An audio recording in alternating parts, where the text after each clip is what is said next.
There's a girl who understands like the back of her two hands. She's all you need to know. Cause you search for years but you lose everything you find. There's braille for the deaf and a signpost for the blind.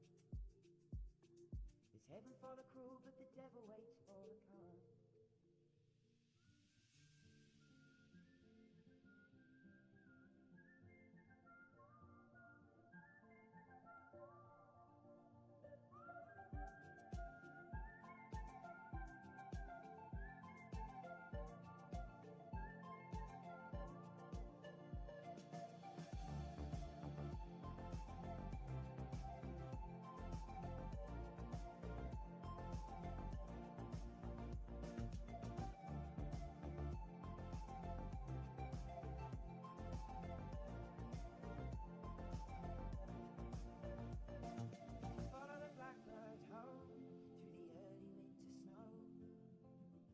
Footprints track you through the grass,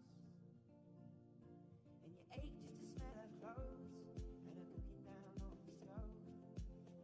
You see her face in everyone you pass.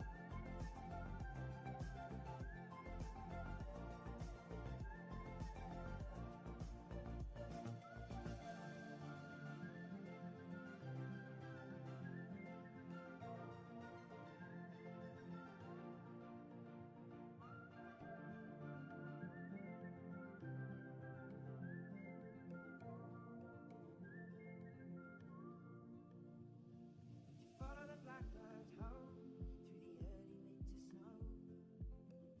Your footprints track you through the grass, and you ache just to smell her clothes and her cooking down on the stove. You see her face in everyone you pass, cause you search for years but you lose everything you find. There's braille for the deaf and the signposts for the blind. There's heaven for the cruel but the devil waits for the kind. You walk down to her window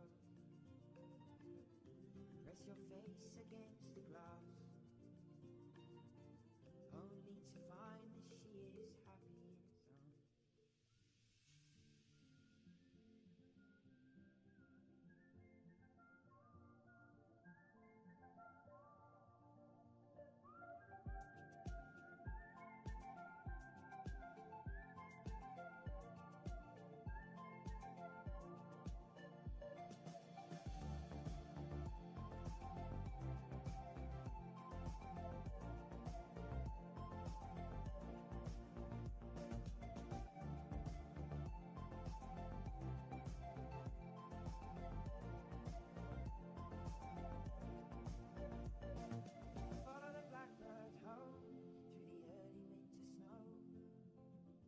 Footprints track you through the grass, and you ache just to smell her clothes and her cooking down on the stove. You see her face in everyone you pass.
check one. One check one.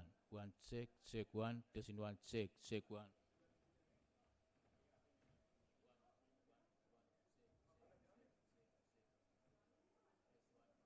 Check one.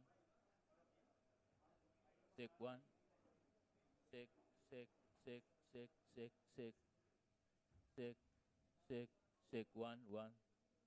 one check one. Check one check. Ada? Check one check one. Testing one check one check one. One check one check. Check one check one. Testing one check one. Ada? Boleh musakan lagi? Check one check. Check one check one. Testing one check one check. Check one check one.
Good afternoon, ladies and gentlemen.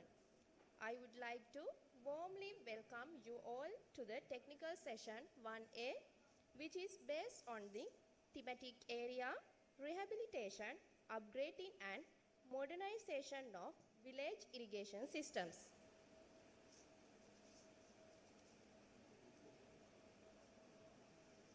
Village irrigation systems are vital for rural farming, but many are old and damaged. Their rehabilitation and modernization help improve water use, boost agriculture, and support rural livelihoods. Is one of the major outputs of the CRIWMP project. To this end, this session will give the presenters an opportunity to share valuable findings on this thematic area.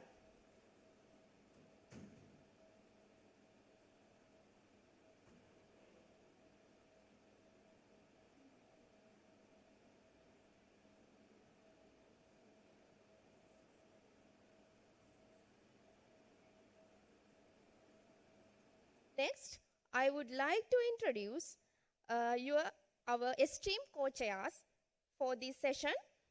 It is my pleasure to introduce to you our distinguished session co-chairperson for this session, Professor Kushan Vijayasundara,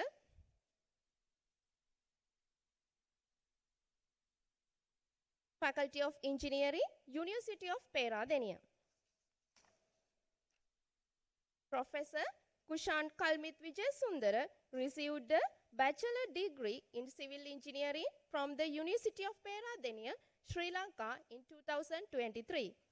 He was awarded a scholarship by the University of Pavia, Italy to pursue MSc and PhD at the Roth School attached to the University of Pavia, Italy.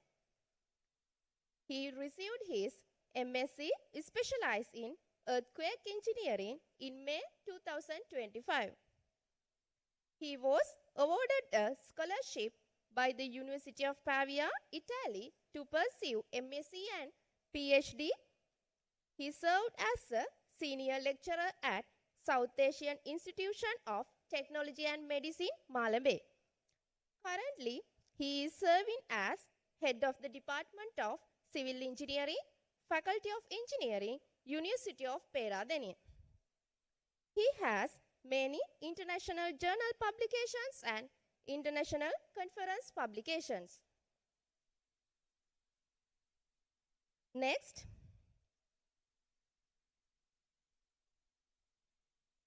I would like to introduce to you our distinguished session co-chairperson, Mr. U.S. Imbulana, Senior Water Resources Specialist, UNDP, Sri Lanka.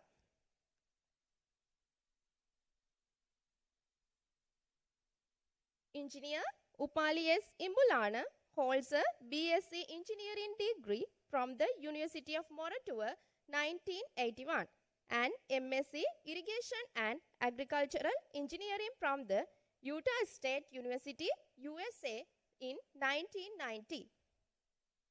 He started his career with the Irrigation Department and retired as an Additional Secretary, Technical, Ministry of Irrigation in 2011.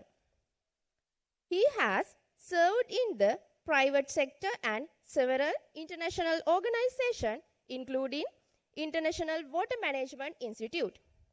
Since 2016, he has contributed to the CRIWMP as a UNDP consultant and served as the project as the Senior Irrigation Specialist and Senior Water Resources Specialist. Then, now I would like to introduce the rapporteur for the session, Mr. Mahesh Veerasurya, UNDP.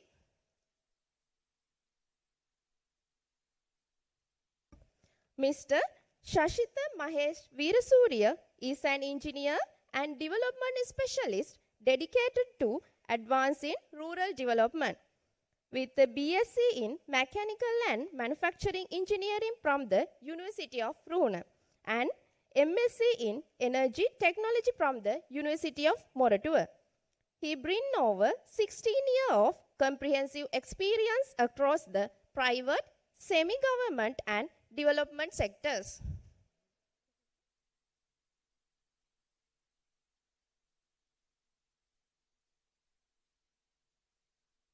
His career is dedicated to empowering marginalized rural communities through sustainable, low-carbon development. He extended his expertise on implementing climate resilient water supply and renewable energy projects, solar, hydropower, biogas, etc. from the international donors like the EU, GEF and GCF across Sri Lanka and India. As a trainer and advisor, he used his project management and environmental expertise to build resilience on climate change and drive inclusive clean energy transitions.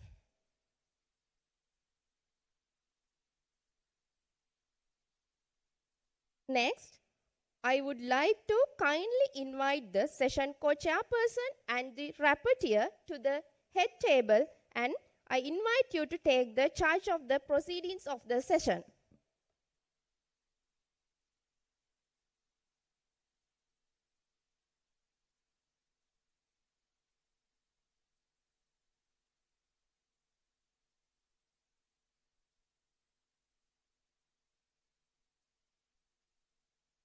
Thank you very much.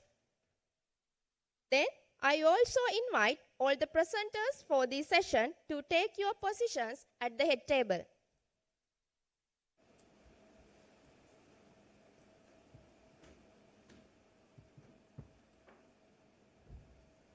The climate change poses a significant challenge to the water resource management globally and in Sri Lanka also. Integrated water resource management promotes sustainable, equitable, coordinated water, because that is the UNESCO concept or guidelines they were published early in 2009. So with this climate changes, stress on the water resources are increasing. So that is why we need integrated water resource management for the water resource management. And now we are, this paper conceptually sees how the new technologies like AI, artificial intelligence, can improve the or modernize the this integrated water resource management. So focus applying AI to optimize water management and water resource management in the Mahawali Cascade. We will concentrate on Mahawali Cascade. So climate change effects. So as I told,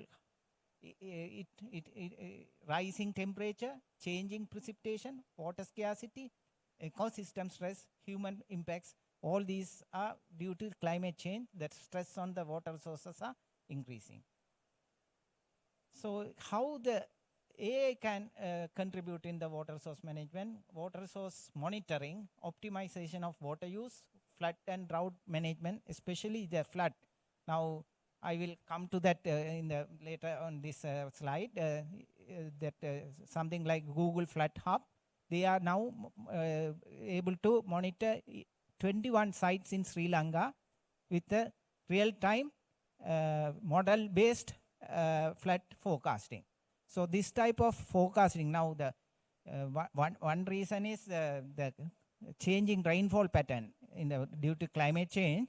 This sudden short-term high-intensity rainfall is also repeated. But at the same time, long period droughts also there. So the water scarcity, although overall rainfall doesn't change much, this water scarcity is rising because of that. So the climate downscaling, flood and also can AI can improve in this matter. Now let's see what is integrated water resource management, because by definition, coordinated management of water and land related resources to maximize economic and social welfare without compromising ecosystem. So that is the basic definition of the IWRM.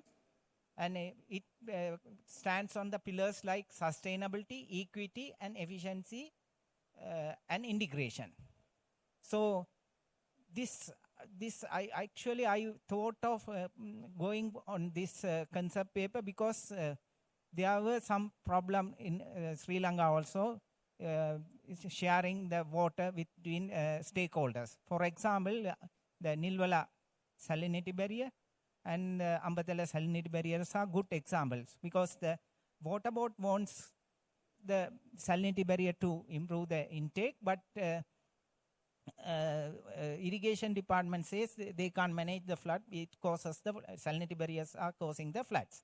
So we have to do some technical evaluation and solution for these problems. So the integrated water resource management addresses this problem, and we have to follow that concepts to solve these matters. So, and we will see that globally, the IWRM principles are successful in several river basins. Brendas in Indonesia, Biok meanders in Turkey, Murray Darling Basin in Australia, Negro River in Argentina, Sacramento in US, Sacramento River, and Tama and Tone rivers in Japan, Volta River in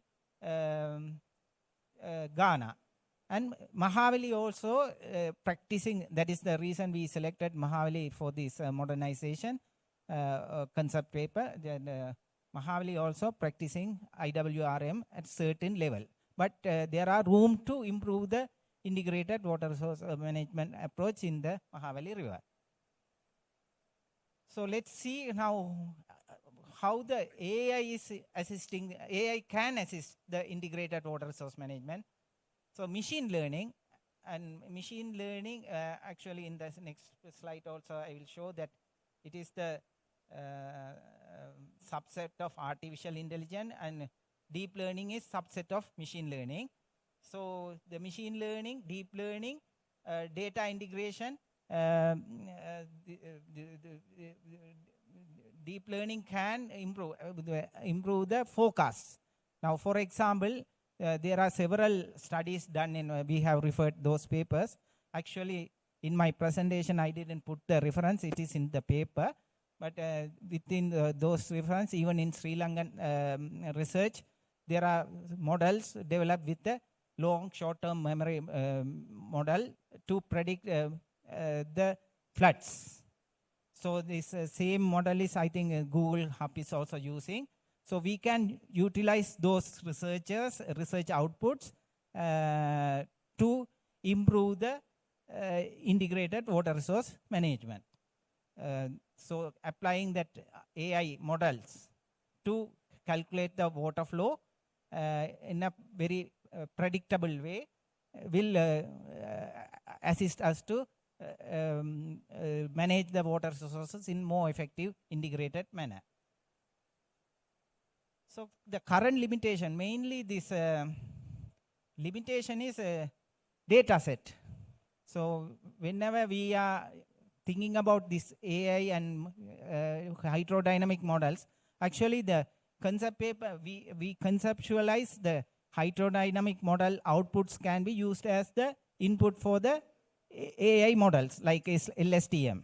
I think this, Google Hub is also using similar techniques. They are getting the data from the existing rainfall meters and using some LSTM algorithms to predict the more reliable prediction for the future or 1 or 2 day advance flow. So the current limitation is available data. So the limited global data sets for selection of the dams and salinity barriers restrict the AI model training. That is the major challenge we are seeing with the papers that we have gone through. Complex factors like there are so many factors involved in this water resource implementation. So that is another limitation. So the future potential now with the AI is practically implemented, we can use that technology to improve the existing hydrodynamic model predictions. Now, some of the hydrodynamic models are available freely like HECRAS and RRI, rainfall runoff inundation model developed by the ICHAM. So those hydrodynamic models coupled with the LSTM can give more accurate results for the flow predictions. So when considering the Mahavali, evaluate new dam sites. Now, if we are going to develop, Mahavali has a lot of dams in its cascade. So this, I think, it is not so clear. But so if we are going to develop a new dam or reservoir, we can use this pre-developed this AI-coupled hydrodynamic models to calculate the flow, expected flow, and we can design or go for new dam designs and optimize the location for the salinity barriers with these predicted water flows. So at the moment, currently the CADA system in Kothmela, Victoria, Randanigala is functioning, and we are proposing the AI tools to improve it. Then because lack of time, I can straightly go to the conclusion. AI and AWR can transform the water resource management in Sri Lanka. Mahavali Cascade is the ideal to start it. Future AI projects build local capacity and foster partnership. That is the conclusion. Thank you. Thank you very much for your presentation. This presentation actually highlights that the importance of latest technology used in our practical applications, especially in AI in water management. I think that is a good approach and the future of the water management system. And also, you highlighted the importance of integrating the different entities into a water management system. I think that is also a very important highlight by the presenter. And thank you again for your very nice presentations. And yeah, let's move to the last presentations of the day.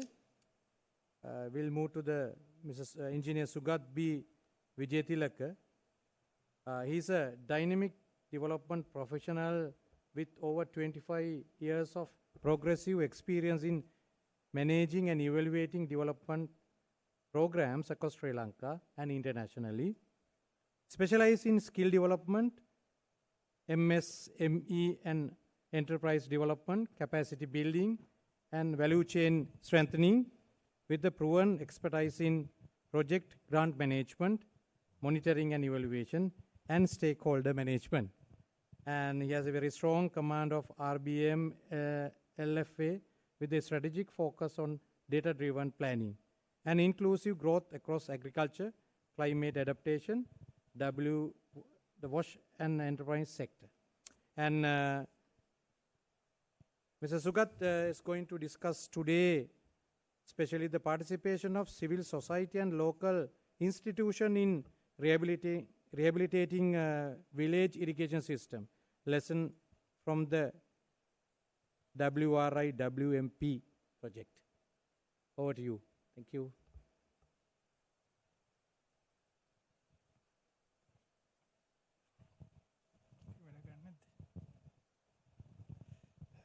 Good afternoon. Today I am going to present it what we did last 2-3 months before. My topic is the participation of civil society and local institution in the rehabilitation village irrigation system, lesson from the CRIWMP project. Before going to the presentation, I must thanks for this study. Actually, with me contributed a lot Sumudhu Chandraseri, Madhusha Sewandi, and Engineer Chandana Edirisuriya, and Mr. Canisius, SADT Ratnayaka, and Dr. Kopiyavathage for this study. And actually, CRIWMP project, we have implemented 20 cascade in 7 districts, and out of that 20 cascade, we selected for the study 4 cascade area in the Kurunegala district, and we are going to I'm going to present the finding of that. The mainly I'm discussing here is a background of the this study and the methodology, finding and conclusion, and the recommendation. background, it's we mainly concern how this project stakeholders participate in the project planning, implementation, and the post-implementation stages. So we did the comparison study how the previous project or previous intervention, how they manage those 3 steps, and how CRIWMP project is managed. So that comparison we mainly considered here. We also face several limitations, like some of data we were unable to collect it, and but anyway we were able to conclude it like using the qualitative and quantitative data, and we did the study. So those are the project stakeholders engaged with this CRIWMP project, but I'm not going to read all the names. And mainly main stakeholders were like Agrarian Development Department, DS Office, community-based organization, farmer organization, CRIWMP project, and that Department of Agrarian Development. So many other agencies were there. They were engaged in the different stages, in different degrees according to their mandate.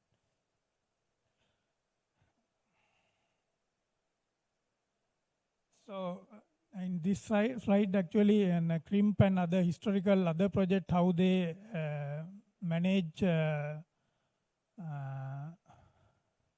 different stages we study. So according to the previous projects, like planning stage, stakeholder participation was like 20% and from total. So mainly 55% of stakeholders engage implementation stage, and the 25 only in the post-implementation stage. And compare with this data, CRIWMP, we found it like 23% in stakeholder engage during planning, and moderately in like 42% for the implementation, and 35% of stakeholder engage during the post-rehabilitation activity. So you can see the difference. CRIWMP mainly provide like a concern, like all 3 stages equally considered, and mainly rather than implementation, it's a planning and the post implementation was given higher priority for addressing the sustainable aspect. That call is like a little bit like balanced approach, unlike many other projects that focus mainly on the implementation, but the CRIWMP mainly consider the post-implementation. Post-project engagement for sustainability area, mainly we considered like CRIWMP, operation and maintenance part, and training of the farmer organization, capacity building of the farmer organization, and grievances handling, and the system established like a cascade management system introduced by the project, and then operationalize of that cascade management system. So that is the main differences in this stage.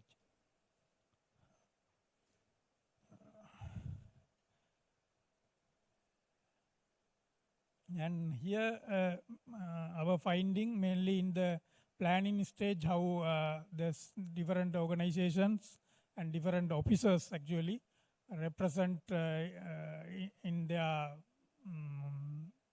for the events.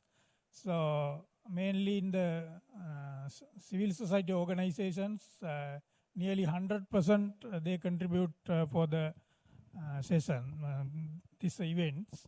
And the farmer organization and communities almost 97 to 100%. And representing DAD, Department of Agrarian Development, ARPAs, and representing the divisional secretaries, Grama Niladaris, and economic development officers, Samurthi development officers participate in different stages. So they are also highly contributed, and project management unit also considerable participation was observed. And other department, technical departments such as wildlife, forest, archaeology, and even surveys, they have engaged time to time according to the requirement of the project, like planning stage, sometimes they engage, and implementation time, they were a little bit backward. And again, it's once it come to the post-implementation, some other agencies involve more. For an example, Department of Agriculture, planning stage they involved, and implementation period, they were a little bit behind. And the post-implementation period, they were highly involved because after the rehabilitation, their contribution is very much important. So that was we have observed in here. And what we learned from this study and community, mainly in the farmer organization, even today morning we heard from the farmer, from their word of mouth, and they say we monitored the projects. They engage with the monitoring process from the planning, implementation, even the post-monitoring, post-implementation, they were engaged. And they were take over their ownership and maintain ownership of the tank. So that was good lesson we found in here.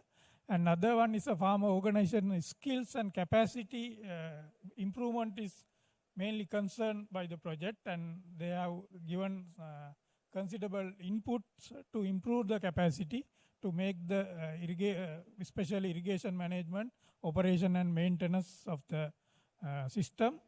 And that for that concern was given by the project. And farmer organization leadership skills also improved, and stakeholder coordination and strengthen capacities improved. Now actually farmer organization, most of the farmer organization now is capacitated, so they now can, even without the this project, they can coordinate with other department and technical department to demand for their services. And farmer external dependency also reduced, as we heard this morning from the farmer. And they have some money, and they have saved some money in their accounts to operate and maintain their systems. And inclusion aspect also, project is mainly concerned, especially in the gender aspect, and youth and disabled categories, and the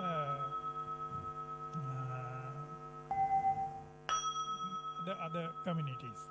And community skills and learning and adaptation practices also strengthened. And our key findings, CSO-led M&E monitoring and evaluation system and transparency was established. Cascade Management Committee, mainly introduced by the project, at institutionalized and operationalized. And farmer leadership improved and trained and improved. And the balanced focus was given planning, implementation, and post-rehabilitation. Inclusiveness and governance system is strengthened. So again, my conclusion is like a balanced life cycle approach was applied by the project, sustained stakeholder operation, and the institutionalized local coordination, and gender sensitive and inclusive engage management. So recommendation, replicate life cycle engagement as CRIWMP and formalize multi-stakeholder coordination platform, strengthen capacity building and local leadership, integrate early environment clearance system for any future interventions. Institutionalized monitoring and data sharing policies also we recommend for the future project. Thank you very much. Thank you very much, Mr. Vijay Tilaka, for your presentation. I think you highlighted the importance of stakeholders' involvement in mainly planning, implementation, and the post-rehabilitation sessions. Thank you very much. With that, we will conclude the 4 presentations. And now we'll move to the common discussion sessions. I'll invite the participants to raise your questions. Organizers, can you please pass a microphone to the audience? If you have any questions, please raise your questions.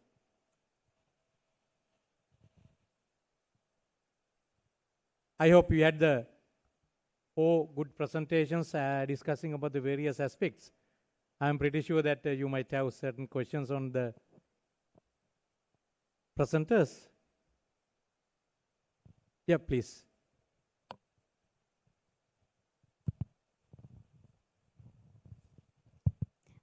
I'm going to ask this question from Engineer Hasib. That in your presentation you told that our selected contractors have less capacity. So I am asking from you, actually practically we are experienced that. But in this current selection process also we are considering the capacity of the contractors.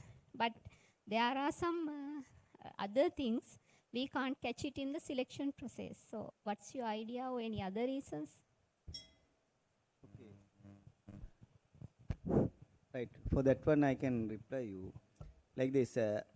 Especially this VI's rehabilitation happens. That means almost in the that means dry area. That means our northern east area happens one time. So we plan the rehabilitation estimate is nearly 15 to, as I told you, 15 to 20 million. So when we select the contractors, there is a SIDA clause that in the financial regulation also there. Each category is there, the contractors category. That means some limit, the higher contractors, that means up to 50 million, C7 only we can give. And beyond 50 to 100 million, we can go to C5. And the categories are there, I can't remember now. So C1, they can't go to the, C1 is the highest capacity contractor, they can't go to the below level. So our contract estimates were between 15 to 20 million, so we have to go C6 or C5 only. Below that, they obviously they can't do that one. So C6, C7 people, C6 and C5 people, they are lesser capacity. They don't have machinery. They don't have engineers. Actually, they have that means they have part-time engineers. When they apply they bid for the tender, what they do is the engineers they hire up part-time employees, and the machineries they don't have, they hire. So when they bid that one, they put it. So when we award the contract, simultaneously a lot of contracts are going on. So they don't have, as they don't have machineries, they are going for hiring.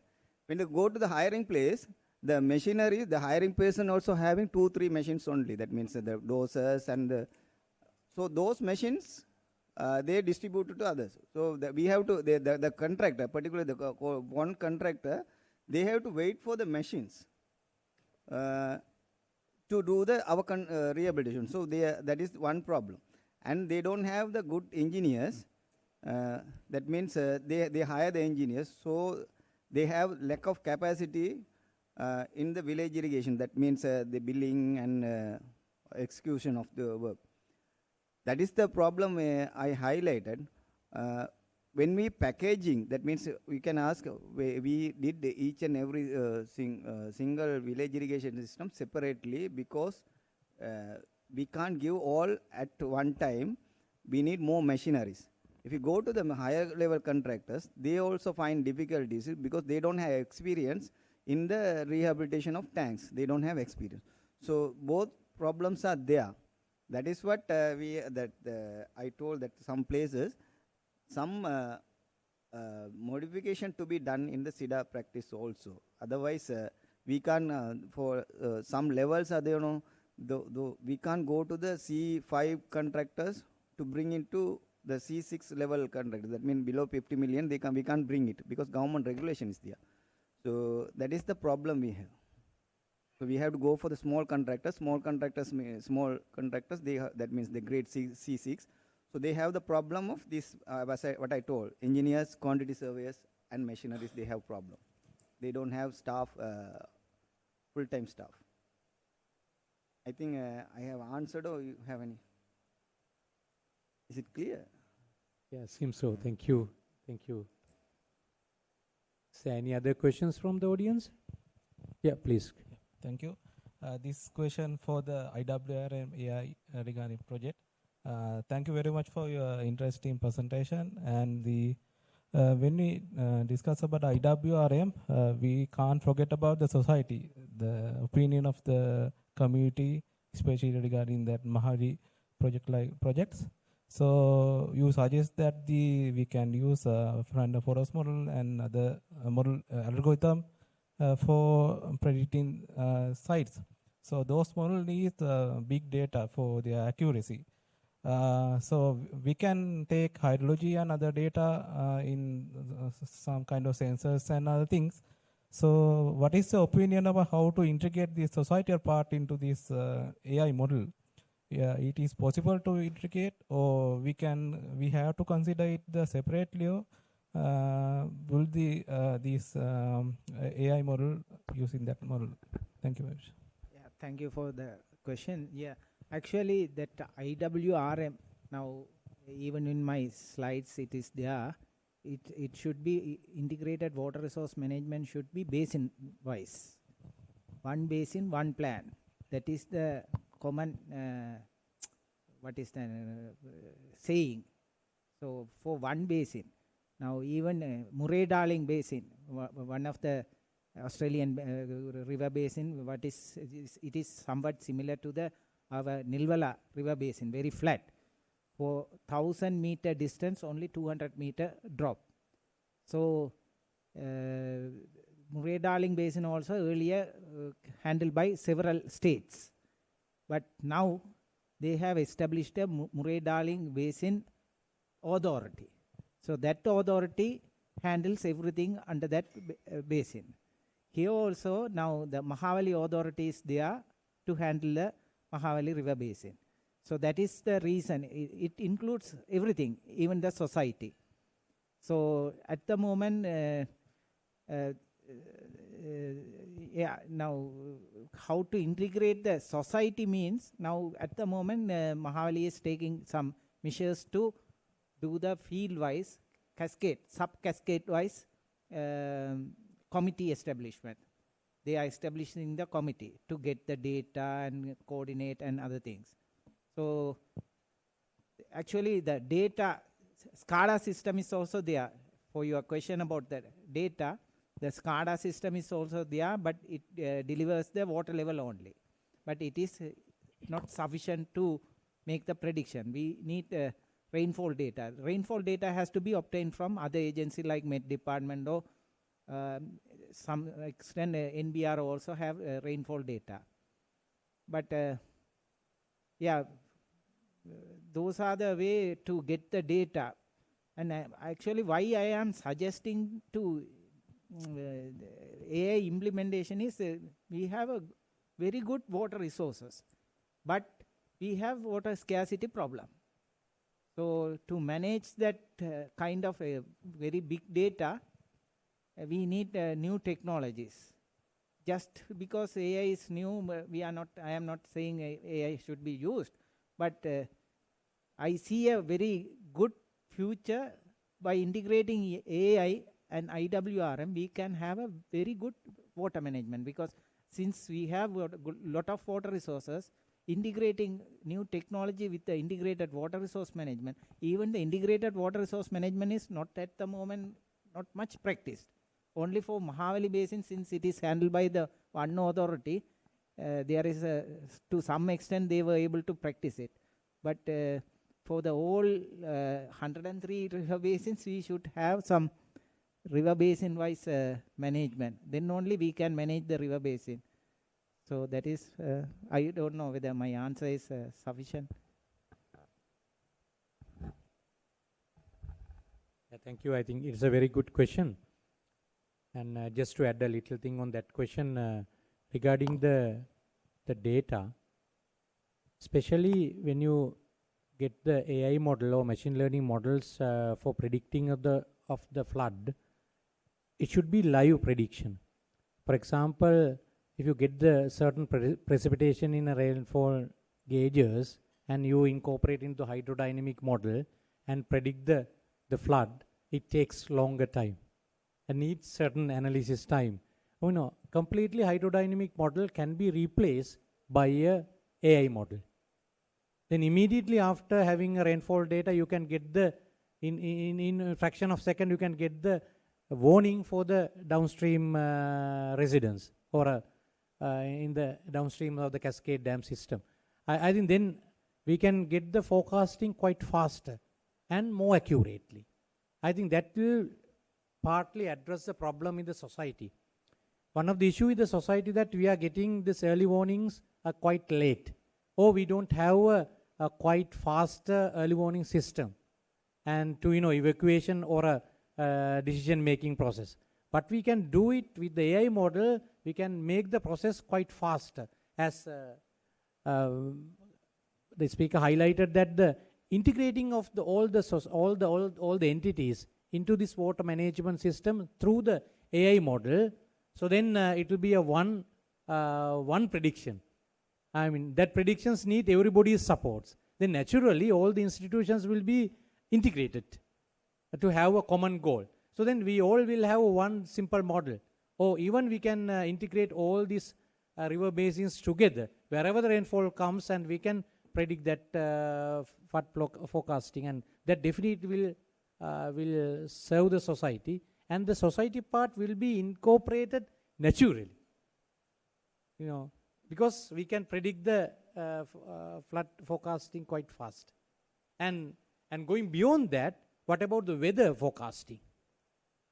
Whether such a highly nonlinear problem can be incorporated through the AI model. That's the beauty of it. Otherwise, we have a regression and classification naturally. We did it into a certain period. Now the problems become so nonlinear, and also is timely varying. Our weather pattern changes. How do you incorporate these weather pattern changes into our model predictions? And all of these things are possible, but generating with the bigger data set. Thank you.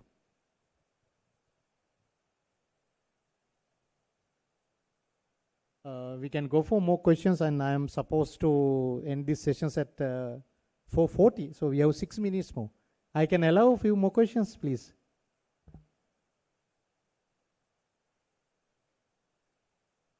Until you might figure out your questions, and let me to ask one questions from the first speaker.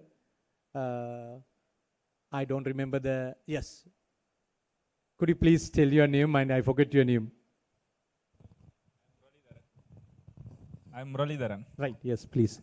I would like to ask you a question. What is the framework of water management system and gate operation in the village irrigation system? And then how do you suggest to improve that system? I think that is basically a local level of operation, probably through the small team of villagers who gathered for water management system. How do you operate that system in a more centralized manner and more efficient manner in upgrading this water, village irrigation system? Oh, thank you. Every tank have one person They call, in Tamil called Kamavidana. They are a responder for the water management and tank gate operator. They are the main responder. Others not respond like that. Something I can't say in English. Can I say it in Tamil? Something I can't say in English. Yeah, I mean, you can tell in Tamil, somebody will translate it. She can translate to Tamil, English. Okay. Thanks, sir. Right okay என்னடா ஒவ்வொரு குலத்துக்கும் கமவுதானன்ற ஒரு பதவி ஒன்று இருக்கும். அந்த கமவுதான பொறுப்பு என்னன்னு சொன்னால் அந்த குலத்தில் உள்ள நீரை முகமது மசீலை தான் அவரோட பொறுப்பு. உதாரணம் சொல்கிறோம், இந்த கேட் ஆப்ரேஷன் இருக்குதான, எந்த கதவு திறக்கிற மூடனும் அதை அவர் தான் பார்ப்பார். அதே நேரம் அதை கதவு திறக்கிற பொறுப்பு வந்து மற்ற ஒரு ஆளுக்கு இருக்காது. இப்போ எக்ஸாம்பிள் ஒரு கேட்டில் வந்து ஒரு டேமேஜோ லீக்கேஜ் இருக்குமா தான் தண்ணி அடிக்கடி வெளியே போய்கிட்டு இருக்கும். அதே நேரம் அந்த குளத்தில் தண்ணி வீணாக போய்கிட்டு இருக்கும், வயலுக்கும் தேவையில்லாத தண்ணி போய்கிட்டு இருக்கும். ஒருத்தர மேனேஜ்மெண்ட் கீழே அது இருக்கும்போது அந்த தண்ணியை நாங்கள் மெயின்டைன் பண்ணுறது ஈஸி. கேட்டில் டேமேஜ் இருக்குமா இருந்தால் அதை அவர் பார்த்து கொள்ளலாம். அப்போ அதுதான் மெயினாக நாங்கள் ஒரு சஸ்டைனபிள் சொல்யூஷனாக அதுக்குள்ளே சொல்லி கொண்டு இருக்கிறோம். Thank you. Understood, sir? Yeah. Gama. In Tamil, Kamavidana. Kamavidana. Yeah. There is a Gama Vidana. Yeah, headmaster. Velvidana, yeah. Velvidana. They have a payment also. The cultivation time, farmer give money or pay the payment. They are higher. Every season they are changing for the Kamavidana. Every season. Thank you. So that Velvidana is looking after the gates and if the gate operation, and if there is any damage in the gate also, he will have to operate it or maintain it like that. Yeah. And that is the mechanism at the moment at village level. And also they know the all type of, they know the all damages or any maintenance activities. They know every time they are used for any lubricant for the iron parts. They know anything. Thank you. Yeah, why I ask this question, the recent experience that we have in Mahadivul, right? And the gate operation also caused to a certain level of breach the dam. And I think they have not been trained to operate the gate, especially in an emergency situation. I mean, that is why we need to have some sort of framework, at least to educate them, how to react in an emergency situation.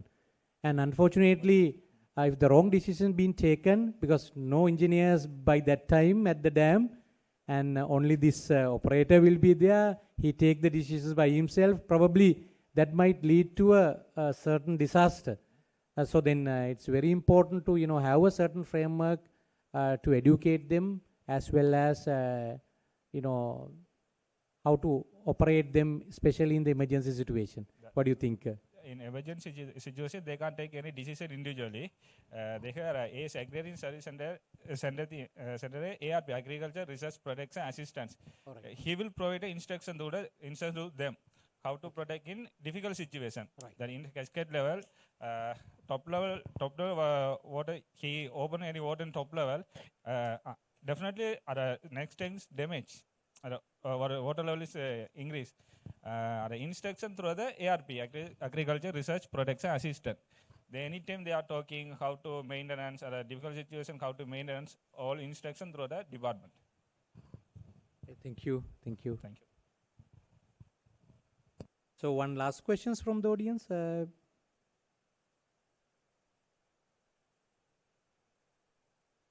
If it is not fair that if you don't ask a question from the fourth speaker, Mr. Vijay Tilaka.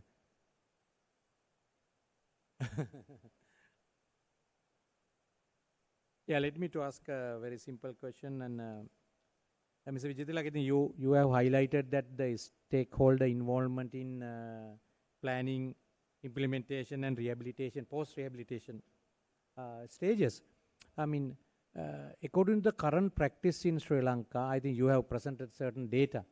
What are your real suggestions to improve that system, especially focusing on our village irrigation system? I think that is the most focused topic in today's discussions.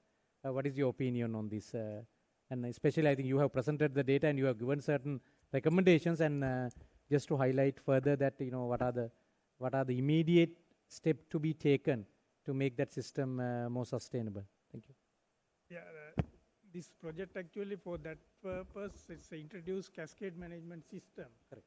So that cascade management system is mainly operation and maintenance part they over with Right. the technical departments. Right. Cascade management system headed by the regional secretary and represented by the farm organization, communities, and stakeholders. Right. So that system is in place. So all this problem will sort it out. All right.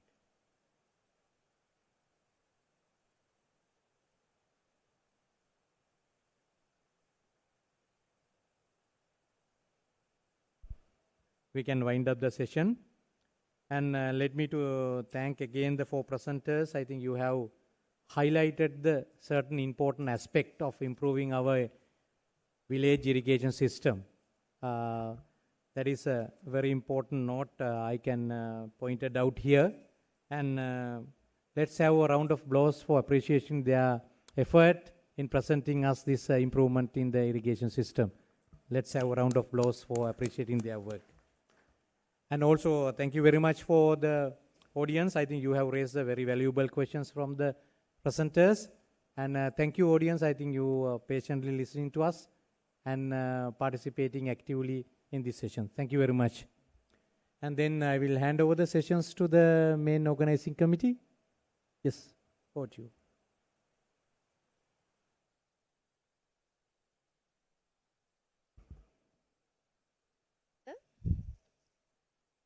A big thank to each and everyone for a successful and engaging session. We will now move on to the awarding of proceedings to our oral presenters. May I kindly invite our co-chair, Professor Kushan Vijay Sundara, to the front.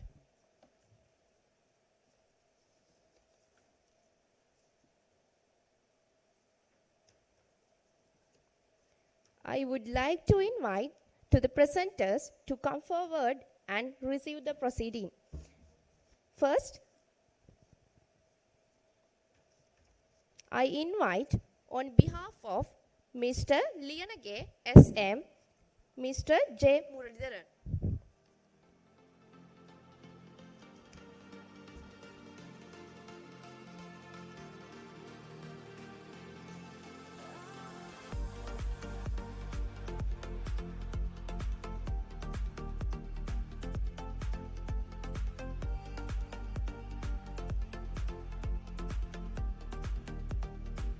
Then I would like to invite Mr. Hasib MHA.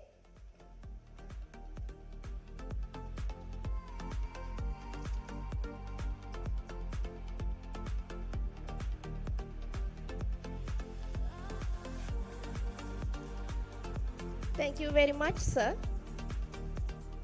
Next, may I kindly invite our co-chair, Mr. U.S. Imbulana, to the front. Then I invite Mr. Kokula Ramanan S.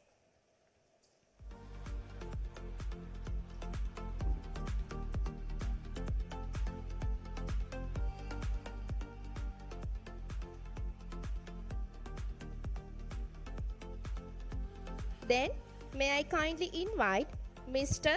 Vijay Tilaka SB.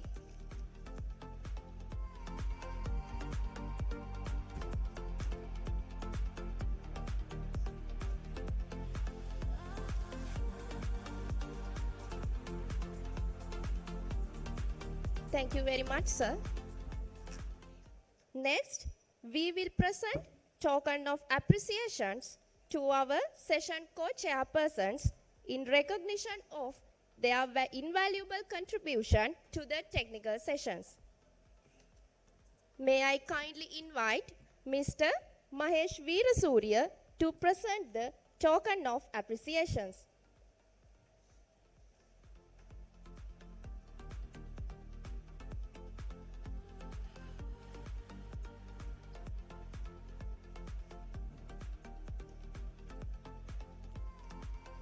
Then I would like to invite to the Professor Kushan Vijay Sundara and Mr. U.S. Imbulana to the come forward.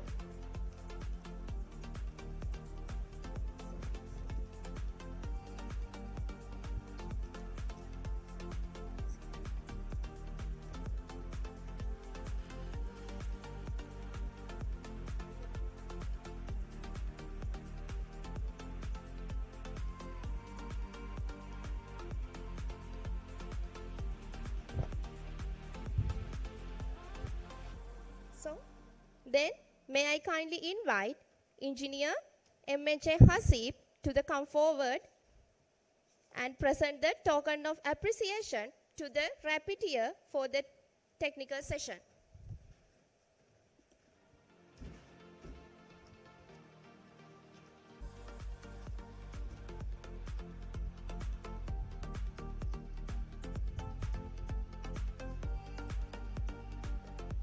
Thank you very much.